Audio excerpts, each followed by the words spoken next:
बोलो भारत माता की जय, सरस्वती मैया की जय।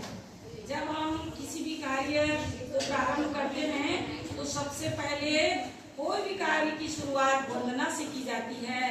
तो चलिए आज हम कक्षा 7वीं के वंदना पाठ का, जिसके माध्यम से हम अपने माता पिता गुरु और प्रभु की वंदना करेंगे और इस श्लोक के माध्यम से हमको अपने माता पिता और गुरु प्रभु के प्रति अनन्यता का भाव रखना है, उनका सम्मान करना है प्रतिदिन।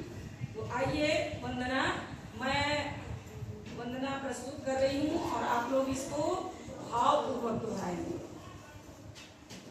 सर्व तीर्थमयी माता